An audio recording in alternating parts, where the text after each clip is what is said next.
Right now in high definition, the Fox 19 10 o'clock news. Brian Widmer will not get a new trial in Warren County. Good evening, I'm Kimberly Holmes. And I'm Stefano DiPietrantonio. Today, Judge Neil Bronson ruled on the defense's 2 motions for a new trial and for an acquittal. And on both counts, it was a no-go.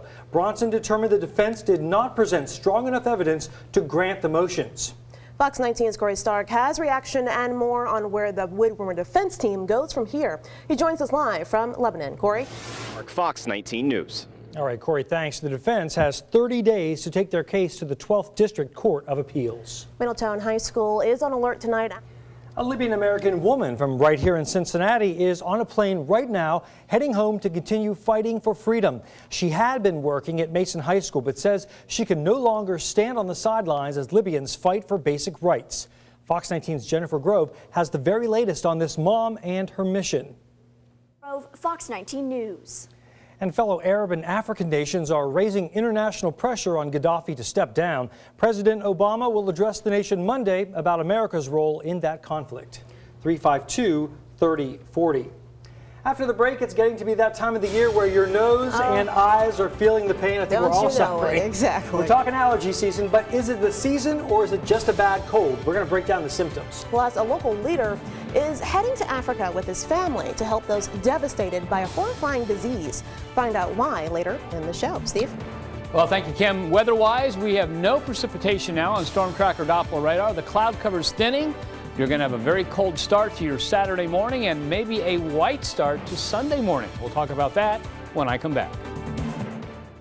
Well, it's that time of year when you're sneezing, you're wheezing, you've got the throat Eyes issues, watering. and you're trying to figure out if you have a cold or it's just allergies. Well, Fox 19's Emily Wood reports on what local doctors have to say about diagnosing the difference. With the spring, Fox 19 News.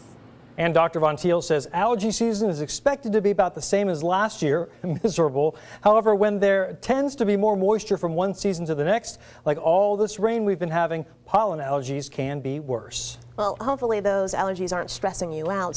A local politician is hanging up his suits and rolling up his sleeves. Next stop, South Africa. Still ahead, what made him want to pack up his entire family and move halfway around the world?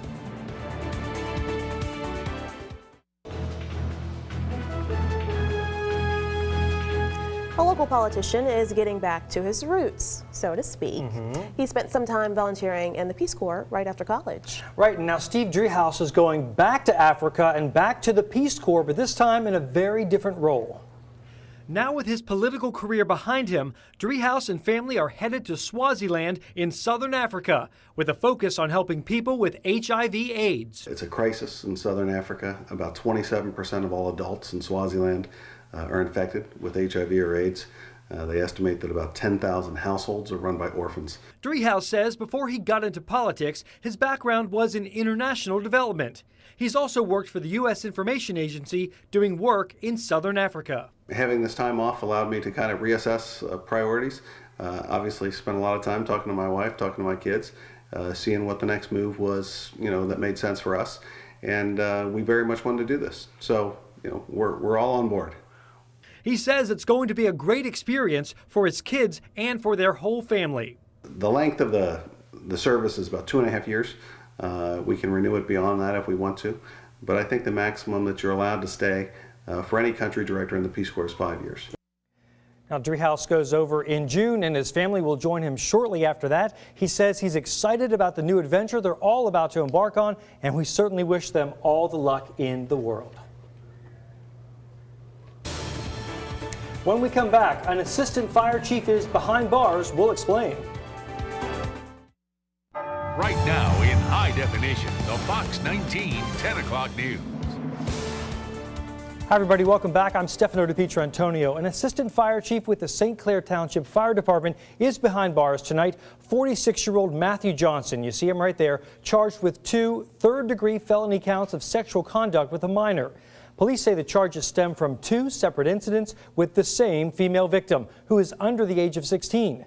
Johnson is currently being held in the Butler County Jail.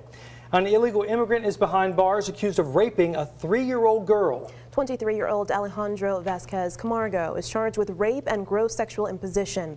Police say he raped the little girl while babysitting her yesterday in a Deerfield Township home.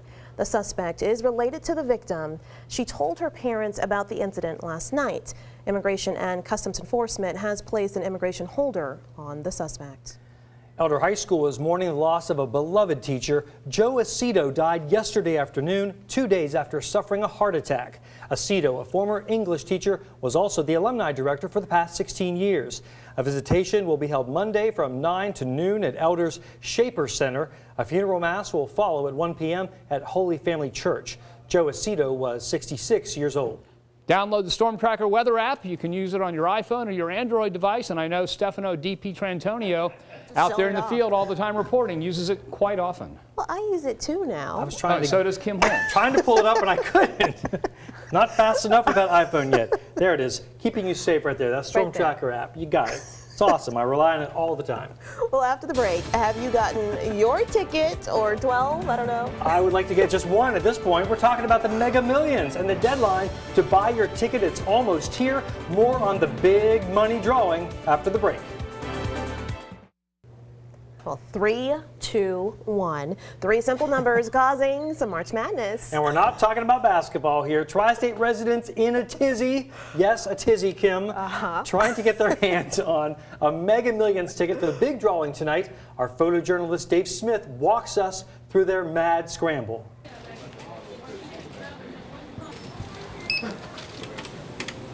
I'm gonna pay my house off and just have a good time with all the ladies. Oh, have a good time with all the ladies. Hate to disappoint him, he's got all the tickets right there. Is that Could it? be the winning number. If this is the winning number, I love you guys, but you won't see me again. You don't love us that much? Where are you taking us all, Steve? What trip is I tell you what, if I win, I'll buy donuts next week. Donuts. Wow, that's spoken like a true millionaire there. Wow. Donuts. All right, we do have a little bit of snow. And Yes, just a little bit. Okay. Maybe 1 inch to 2 inches down across the southern part of the viewing area Sunday morning. Everybody else just a little. There could be a slick spot Sunday morning. Other than that, doesn't look too bad. Right now, opening day looks dry, but Tuesday and Wednesday to get to opening day isn't going to be too much fun weather-wise. I've heard it snowed on opening day before. It has. As a matter of fact, one year on opening day, had to use front loaders to haul it out of then Riverfront Stadium. Wow. Oh, that's terrible. Not good, not good. Let's hope not next week. Not this year. Don't forget, we're always on Fox19.com. It's time now to see what's going on with Betsy Ross in the final quarter. All right, the weekend is here, and what better way to kick it off than with a busy Friday night of sports.